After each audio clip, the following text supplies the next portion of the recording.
Hello everyone.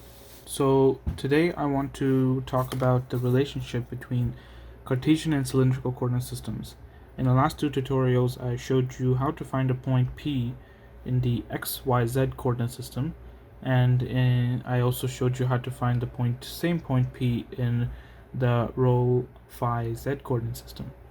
Now when we are considering the relationship between these two, we want to find out that if we were given an xyz coordinate, how do we find the rho phi z coordinate from that, or vice versa. So what we want to do in this case is find out, in this tutorial, is find out what the relationship between these two is.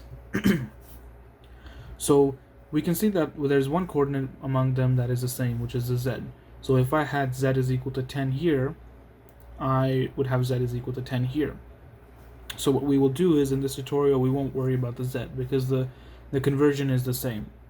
It's z here is the same as z here. So we are trying to convert xy to rho phi and vice versa. So if we eliminate a z coordinate, we will have an axis that looks something like this. This is our y direction, this is our x direction, and let's say that we have a point P somewhere in space. To get to this point P, you have to move a distance of x, and we will have to move a distance of y. This distance, I can say, is x is equal to 3, and this distance here, I'll say y is equal to 4. So this is how you represent it in the y coordinate, which would be P in the xy is equal to 3, 4. And now in the rho theta coordinate or rho phi coordinate, what we have is, from the x-axis, how much do we rotate to get to that point P?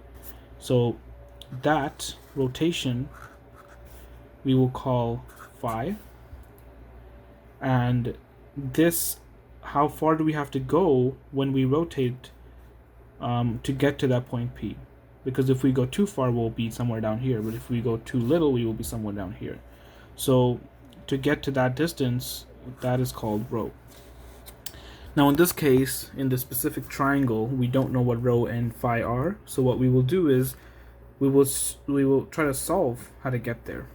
And as you can see, that this actually looks very familiar to some of you, which is just a right angle triangle, right?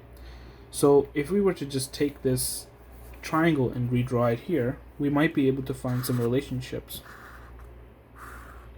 So this is my x, this is my y, this is the right angle, this is my phi, and this is my rho.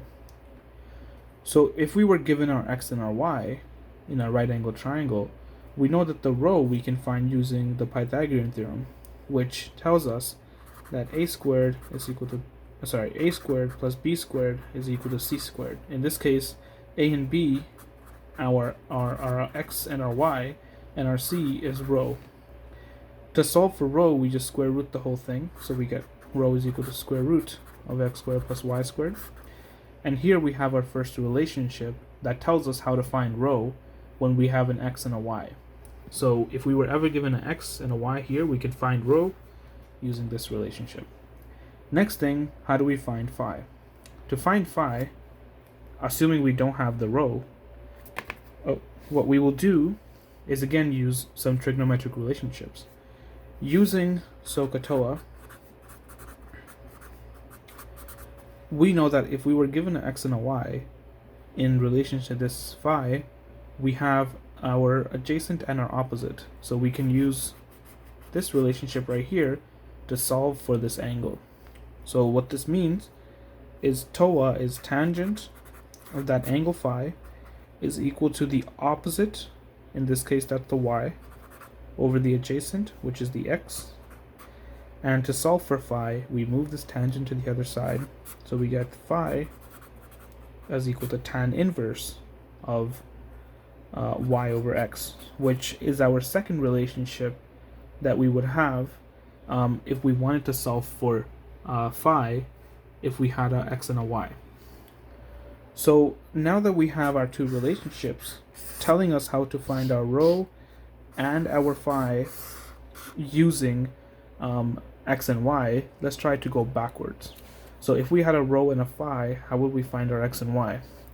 Now this one is a little bit simpler. So using this triangle, if you know your SOHCAHTOA relationships, if we didn't have an x or a y and we just had our hypotenuse and our angle, let's say we wanted to find our x. We know that the x is adjacent to this angle and we have our hypotenuse. So what we can do is use this relationship ka, which is cosine. So this tells us that cosine of phi is equal to our adjacent, which is our x, divided by the hypotenuse, which is our rho. To find x, we will just move this rho to the other side. Here it's dividing, so if we move it to the other side, it would be multiplying. So what we get is rho times cosine of phi is equal to x. Here we have our first relationship on how to find x if we were given rho and phi. Next thing is you try to find y, and the only difference here is that we use a different relationship.